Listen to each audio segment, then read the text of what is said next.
hemos dicho que la migración trae aristas y consecuencias que a simple vista no son tan apreciables, al menos en toda su dimensión. Los migrantes llevan consigo una cantidad de historias que tienen que dejan unas marcas muy importantes a nivel emocional y a nivel físico también.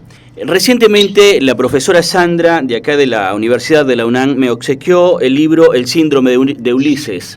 Pasó una semana y no había tenido tiempo de revisarlo, pero una noche lo agarré y tuve que terminar de leerlo en la misma noche porque me enganché, no solamente porque es un libro, digamos que en el caso mío, que soy migrante, me tuve que autodiagnosticar en muchos aspectos, pero es un libro apasionante porque describe de manera muy clara y de manera muy didáctica todo lo que está emocionalmente en torno a los migrantes. El autor de este libro es el doctor Carlos Achotegui.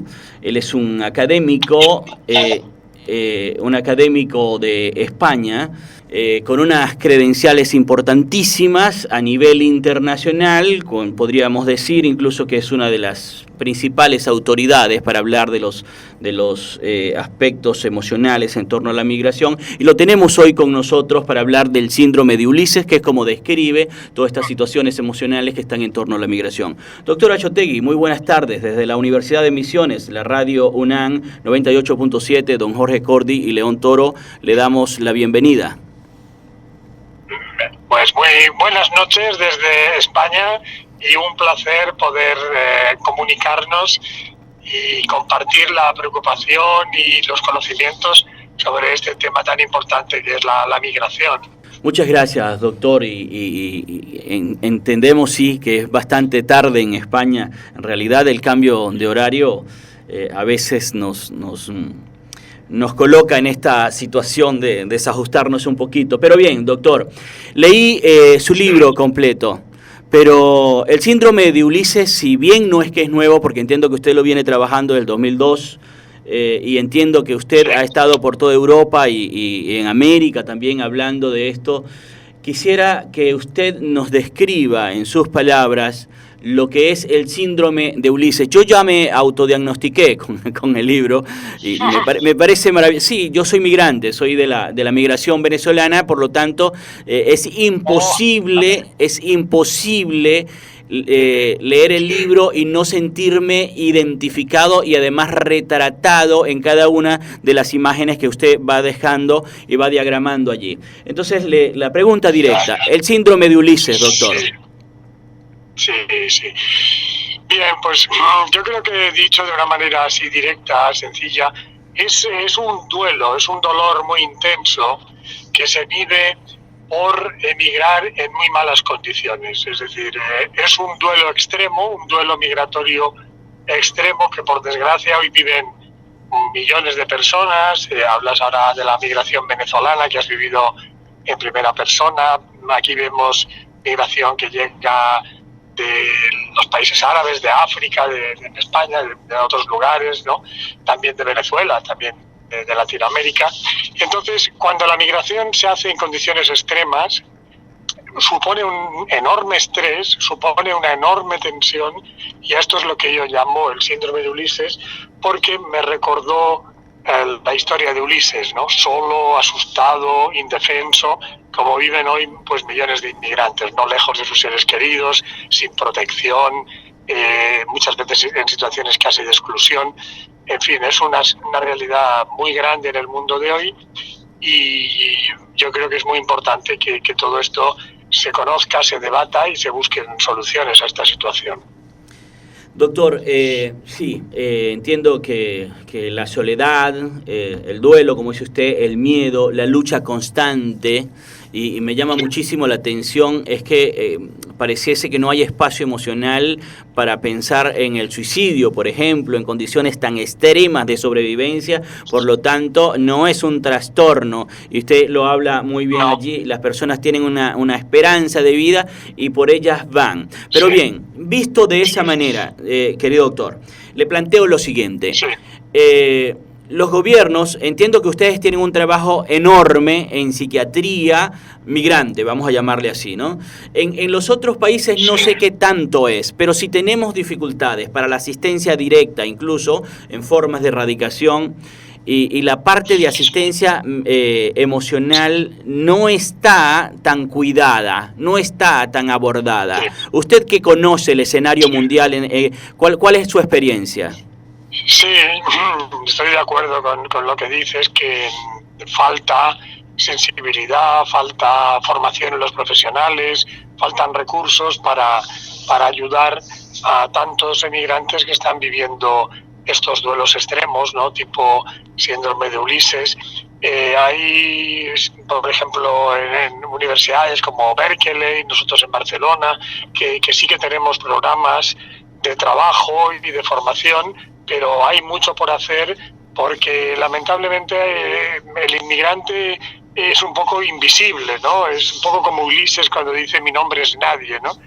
Es nadie y eso es terrible porque si no somos alguien en la comunidad no podemos tener salud mental. Ese es el drama de estas migraciones. Doctor, dice usted que al desaparecer un poco los estresores, por ejemplo, se consigue acceder a un documento de identidad. Y usted dice que desaparecen un poco, pero esto no estigmatiza de alguna manera a la persona en su desarrollo de ahí en adelante. Desaparecen totalmente y pueden ejercer una ciudadanía, pueden tener libertad. ¿Sí? Si hablamos de libertad en este concepto de sobrevivir adecuadamente, ¿puede tener una persona después de estos trances, puede tener libertad? Sí, yo creo que sí. Esto te podría explicar muchísimas historias, pero muchas, en tantos años que hemos acumulado, de mucha gente que ha venido a España, por ejemplo, que hemos visto también en Estados Unidos, ha vivido situaciones muy duras y cuando ha podido salir adelante es que incluso parece que les ha fortalecido todo eso, ¿no? O sea, cuando se supera, realmente las cosas se arreglan mucho. El drama es cuando a veces no se puede superar, ¿no? Y se perpetúa. Pero cuando el inmigrante consigue por fin los papeles, puede convertirse en ciudadano, como es gente tan fuerte, tan resiliente, realmente nuestra experiencia es que muy pronto se recuperan y son personas que aportan mucho además a las sociedades a las que van. Sí. A saber de usted, doctor, ¿cuándo los gobiernos y sus procedimientos y las sociedades donde llegan y cómo se convierten en estresores? Perdón, no te he entendido bien. Bien, le digo, todos los obstáculos que hay de manera legal, sí, las barreras legales, las barreras culturales, sí.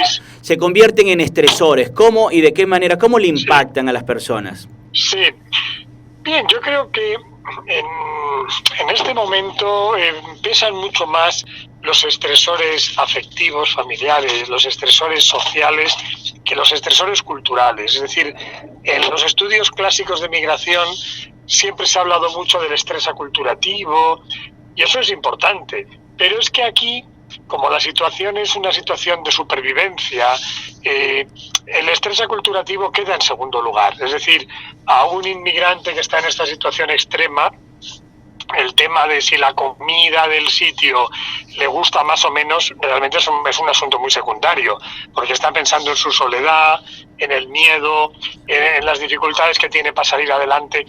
El tema cultural aparece más cuando ya el inmigrante está más asentado, ¿no? Cuando el inmigrante ya pasa esa otra etapa, ¿no? Ya tiene los papeles, ya, entonces sí que se puede plantear todo lo que quiera respecto de cómo se relaciona con la nueva cultura, cómo se va a integrar, pero estamos hablando de una situación extrema de supervivencia, entonces lo cultural yo creo que queda en este momento en segundo lugar.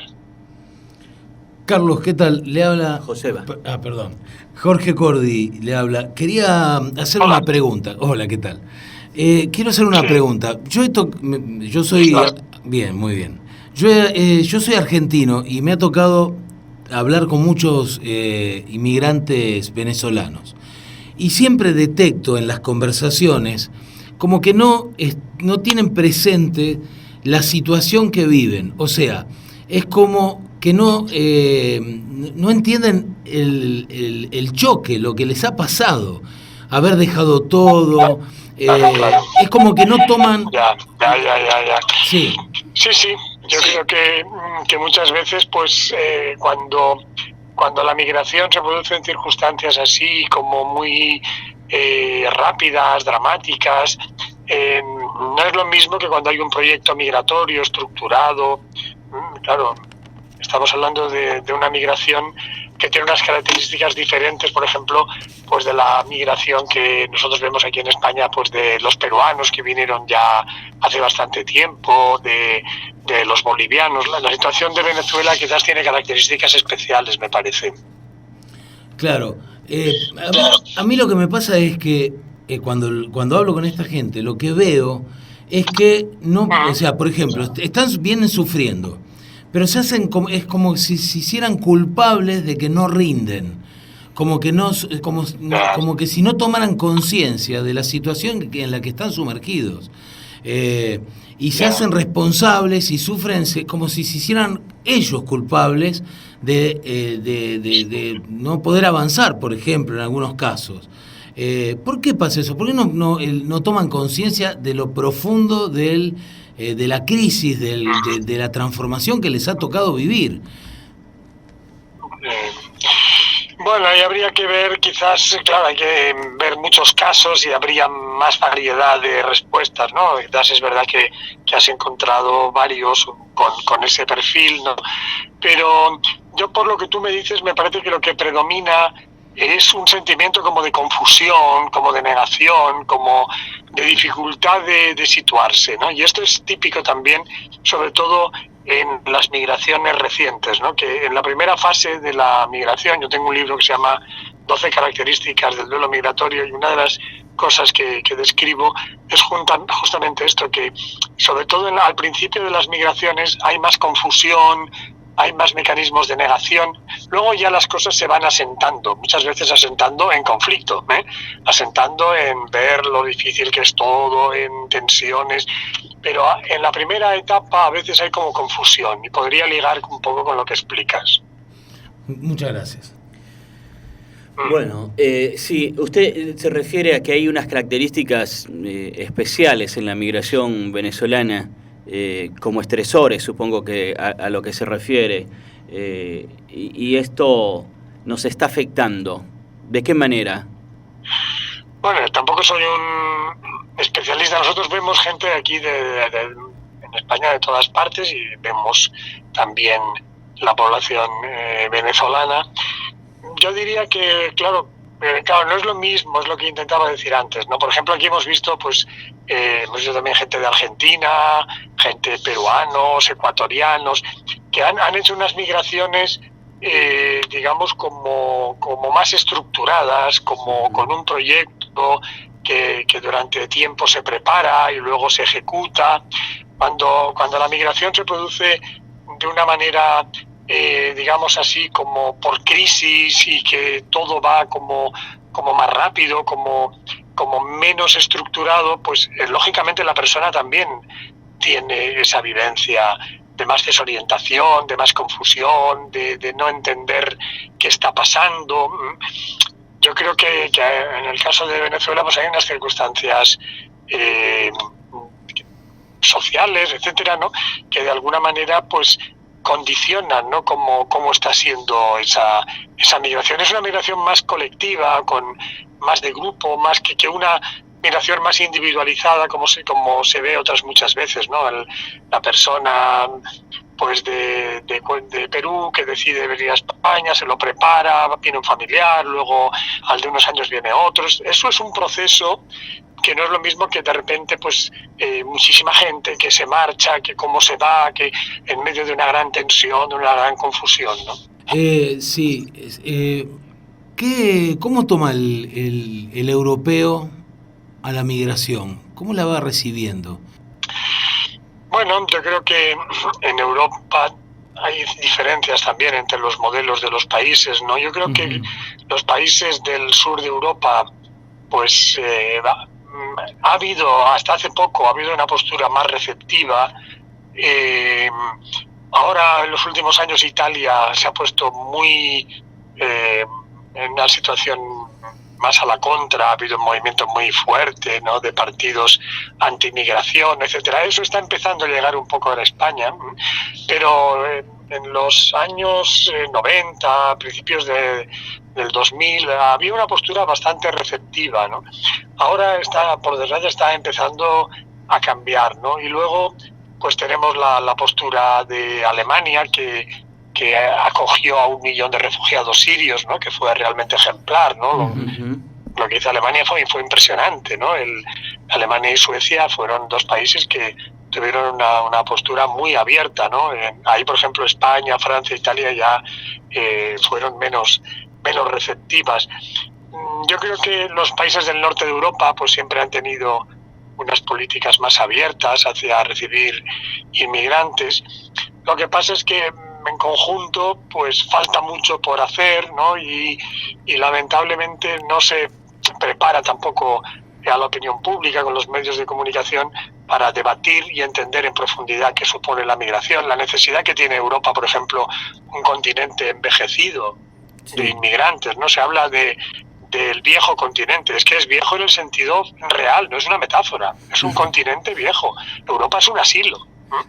Claro. Entonces estamos en una situación muy crítica y encima, por decirlo así, hay gente que se pone chula, que es bastante absurdo además.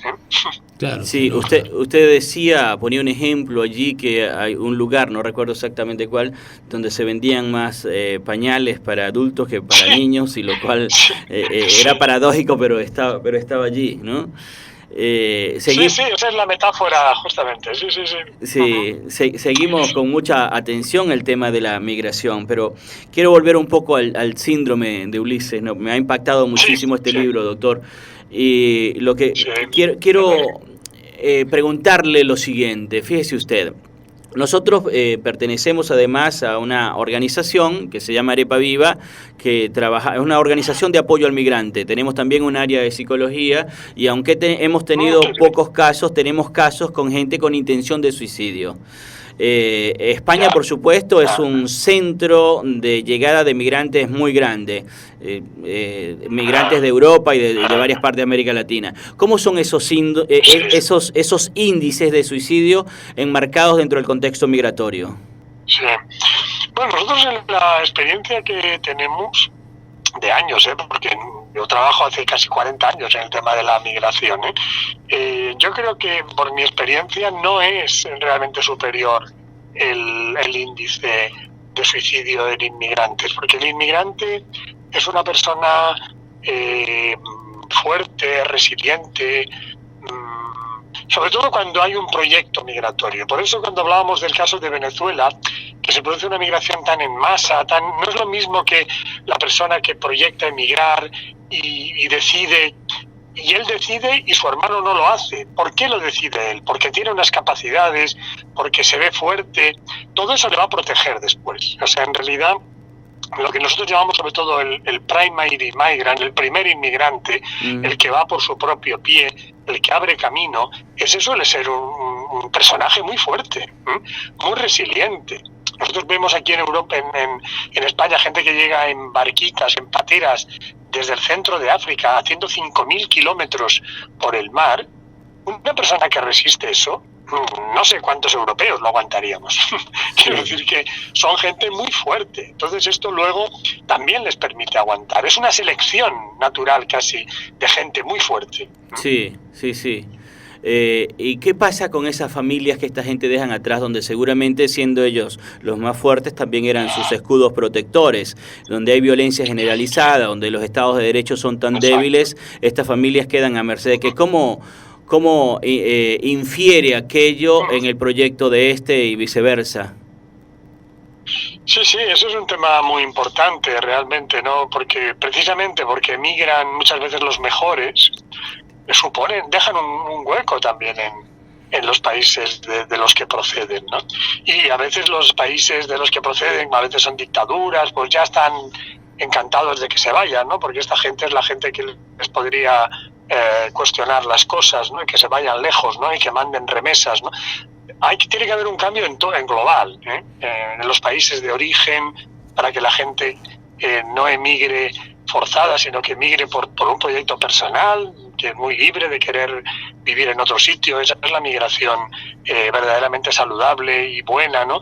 No expulsados y no por una necesidad de supervivencia, ¿no? Sino por un proyecto de querer cambiar, de querer mejorar, de querer contactar con otras culturas. Ese sería el verdadero proyecto de la migración. Entonces, como tú dices, este inmigrante que se marcha deja una huella y eso es un problema, ¿no? Deberían hacerse las cosas de otra manera para que no tuviera que marchar tanta gente valiosa también. ¿Qué lo motivó a escribir El síndrome de Ulises? ¿Cuál es el impulso?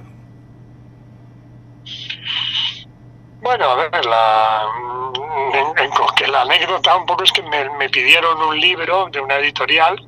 Uh-huh. Y curiosamente era el primer libro que me pedían. Yo llevaba ya casi 10 o 15 años trabajando y una editorial me pidió un libro, y entonces escribiendo el libro fue cuando me salió la idea del síndrome. Yo veía una serie de casos, cómo la gente estaba muy estresada, pero esto no era una enfermedad, ¿qué es esto?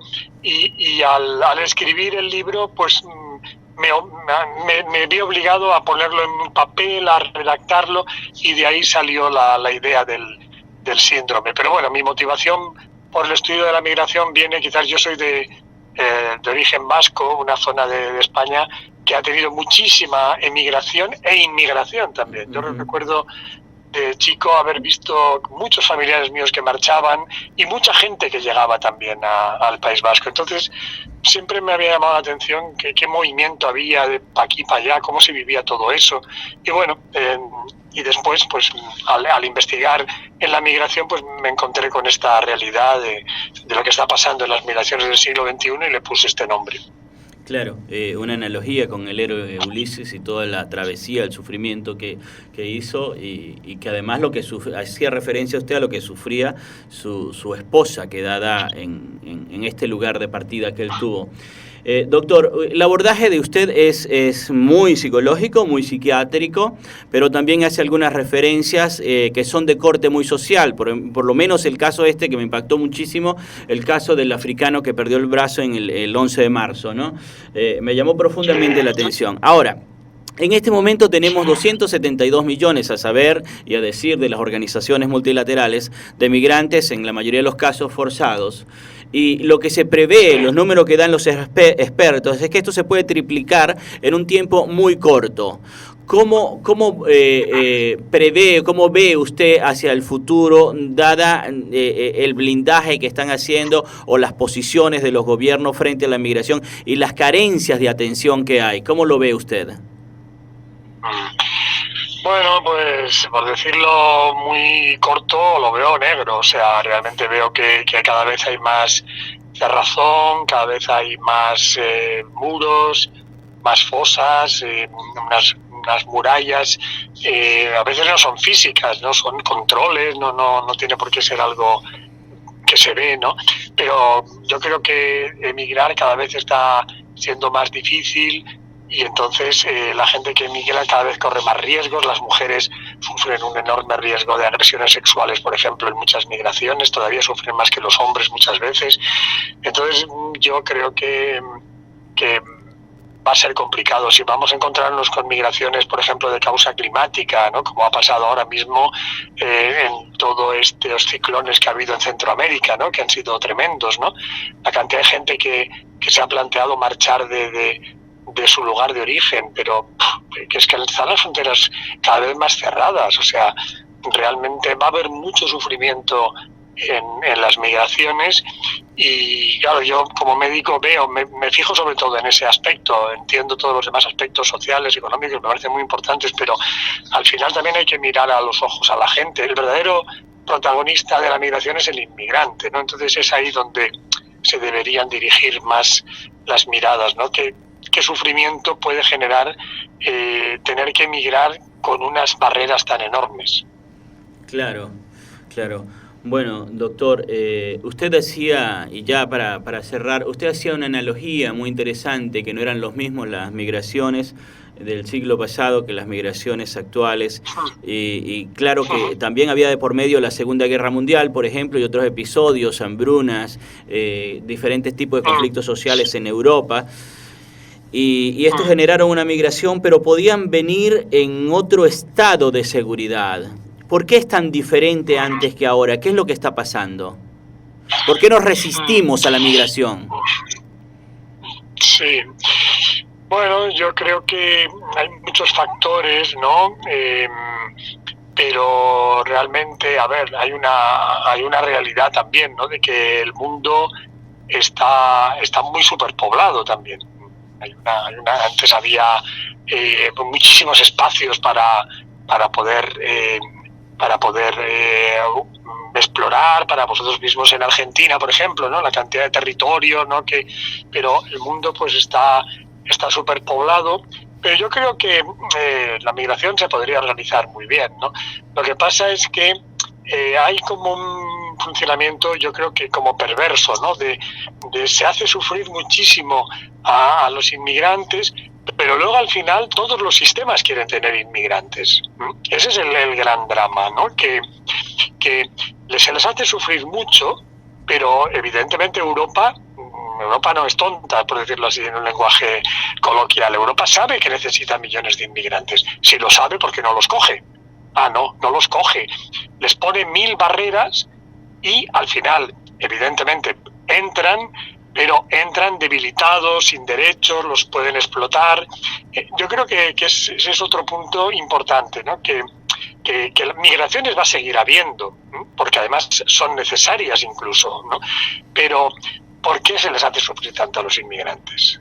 ¿Por qué están pagando los platos rotos en gran parte de esta globalización? Esa es un poco mi pregunta, ¿no? Claro, sí, y por lo que describe, me parece que hay allí un tipo de cualidad un tanto sádica, porque los quieren delimitar antes de tenerlo acá. Pero bueno, está bien. Estimado doctor, nosotros le agradecemos muchísimo el tiempo que nos ha dispensado y nos encantaría en otra oportunidad para hablar de estos temas tan profundos que tienen que ver con lo que hacen al aparato psíquico del individuo migrante, y ojalá usted también tenga el tiempo para acompañarnos. Este es un programa que se dedica única y exclusivamente al tema de la migración, así que nos sentiríamos honrados de tenerlo con nosotros. Como ya hemos tenido un primer contacto, luego será más fácil todavía. O sea, excelente. Gracias y hasta la próxima entonces. Hasta la Saludos próxima. a todos y a todas. Doctor. Adiós. Muchas gracias. Bueno, el doctor Joseba Achotegui, coordinador del acto de programas de ayuda para migrantes con síndrome de Ulises en Europa. Ya escucharon lo que es el síndrome de Ulises. Secretario general reelecto de la sección de psiquiatría transcultural de la Asociación Mundial de Psiquiatría. Presidente del Congreso de la Asociación Mundial de Psiquiatría, Salud Mental, Migración y Transculturalidad en el siglo XXI. Miembro fundador de la World Association of Cultural Psychiatry, fundada en Pekín. Director de la Universidad de Verano del grupo Coimbra, Red de Universidades Europeas. Y les puedo leer 5 o 10 minutos más el currículum del doctor, todo con esa cualidad de ser un fundador, un director, un científico y un hallador de causas y un develador de circunstancias que están en torno a la migración. Hoy día es el director del Servicio de Atención Psicopatológica y Psicosocial de Inmigrantes y Refugiados en el Hospital Sant Pere i Claver de Barcelona desde 1994. Lo escucharon ustedes, escucharon al doctor. Se desarrolla unas cualidades importantes que tienen que ver con soledad, que tienen que ver con el duelo, el fracaso constante que siente un migrante. Y le preguntaba a Jorge también, ¿por qué hay esta sensación de culpa, ¿no? También hay una sensación de fracaso. Si yo no lo hago, ¿qué pasa con los míos que vienen allá atrás? Si yo fracaso, yo soy culpable de que los míos no puedan salir El doctor decía, esto es parte del ciclo de lo que es el duelo migratorio, el miedo a los peligros, a las tristezas, pero aún con todo esto, el nerviosismo, las cefaleas, los dolores musculares, las contracturas, la fatiga, el doctor decía, esto es propio de los síntomas de los duelos migratorios, pero hay algo que tengo que decirles. De alguna manera, ellos vienen enfocados en una cosa, tengo que salir adelante y tengo que traerme a los que dejé allá atrás. Los dolores que yo tengo no son importantes. Es por eso que no los veo. Este es el programa Migrantes y nosotros somos Jorge Cordy y José León Toro hablando para ustedes. Estuvo también el doctor José Bachotegui de la Universidad de Barcelona, un psiquiatra renombrado y con mucho que decir en torno a la migración. Nosotros nos vamos a una pausa, Jorge. Sí, señor. Nos vamos y volvemos enseguida. Sábado a la madrugada, la fiesta no para, el sol se asoma, que siga la joda, todos con migrantes vamos a bailar. Una ronda de tragos, todos hasta abajo, yo la estoy mirando y ella está bailando. Esta noche mi nena yo te iré a buscar. Yo estoy esperando que me provoques y cuando nuestras miradas se choquen, quiero terminar ese juego que empezamos tú y yo. Yo estoy esperando que me provoques y cuando nuestras miradas se choquen, quiero terminar ese juego que empezamos tú y yo. Tentación, eso que generas cuando pasas a mi lado, amor. Vamos de fiesta una noche, terminemos solos tú y yo. Nada de cada uno por su lado. Volvamos a encontrarnos en mi habitación. Tentación, eso que generas cuando pasas a mi lado, amor. Vamos de fiesta una noche, terminemos solos tú y yo. Nada de cada uno por su lado. Volvamos a encontrarnos en mi habitación.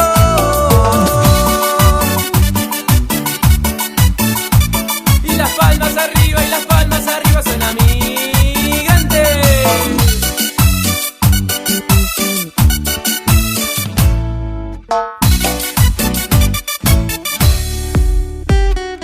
Sábado a la madrugada, la fiesta no para, el sol se asoma, que siga la joda, todos con migrantes vamos a bailar.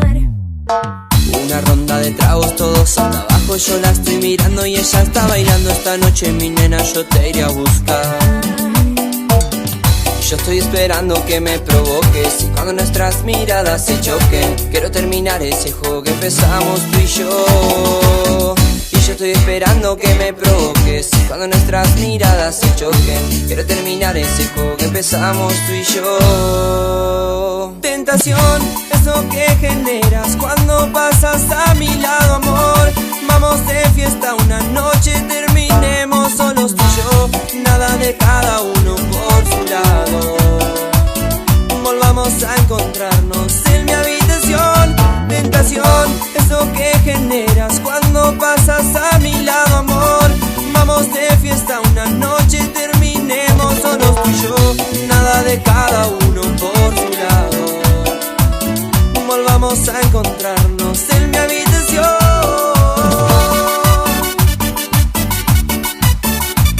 Y las palmas arriba suena Migrantes.